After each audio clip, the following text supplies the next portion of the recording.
Pagbasa mula sa aklat ng Deuteronomio. Sinabi ni Moises sa mga tao, "Isipin ninyo kung may naganap ng tulad nito, nasaksihan o nabalitaan man lamang mula nang likhain ng Diyos ang daigdig. Maliban sa inyo, sino pa ang nakarinig sa tinig ng Diyos mula sa haliging apoy at nananatiling buhay? Sinong Diyos ang naglabas ng isang buong lahi mula sa isang bansa upang maging kanya sa pamamagitan ng pakikipagsubukan ng kapangyarihan, ng kababalaghan, ng digmaan at ng makapangyarihang mga gawa tulad ng ginawa ng Panginoon sa Ehipto? Dahil dito, dapat ninyong malaman na sa langit at sa lupay walang ibang Diyos liban sa Panginoon. Kaya nga, dapat ninyong sundin ang kanyang mga utos at tuntuning sinasabi ko sa inyo ngayon. Sa gayon, mapapanuto kayo at ang lahing susunod sa inyo. Magtatagal kayo habang panahon sa lupaing ibinigay niya sa inyo." Ang salita ng Diyos. Mapalad ang ibinukod na bansang hinirang ng Diyos.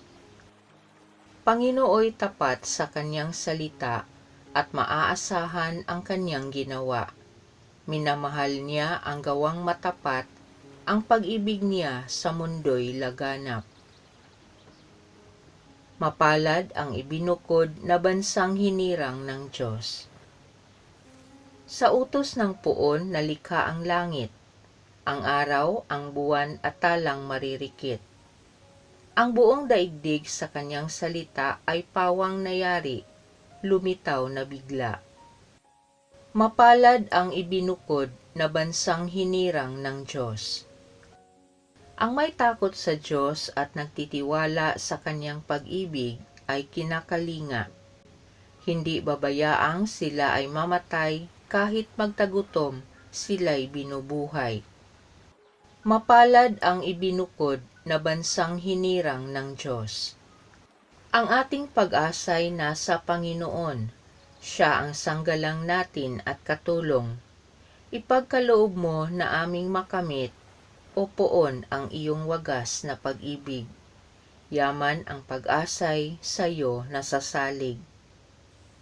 Mapalad ang ibinukod na bansang hinirang ng Diyos.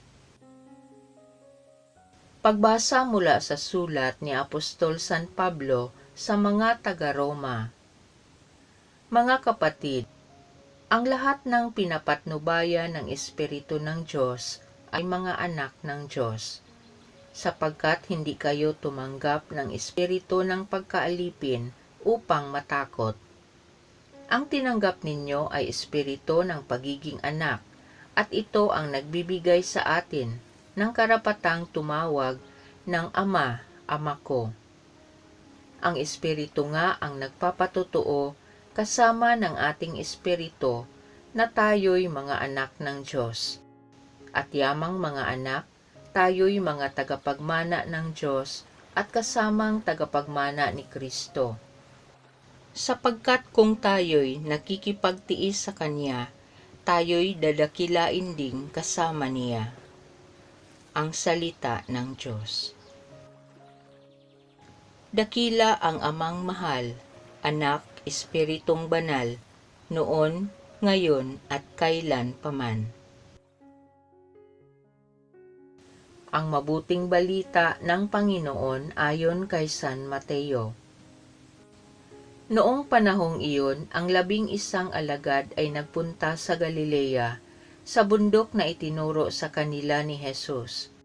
Nang makita nila si Jesus, siya'y sinamba nila, bagamat may ilang nag-alinlangan. Lumapit si Jesus at sinabi sa kanila, "Ibinigay na sa akin ang lahat ng kapangyarihan sa langit at sa lupa. Kaya humayo kayo at gawin ninyong alagad ko ang lahat ng bansa. Binyagan ninyo sila sa ngalan ng Ama at ng Anak at ng Espiritu Santo at turuang sumunod sa lahat ng ipinag-utos ko sa inyo. Tandaan ninyo, ako'y laging kasama ninyo hanggang sa katapusan ng sanlibutan. Ang mabuting balita ng Panginoon.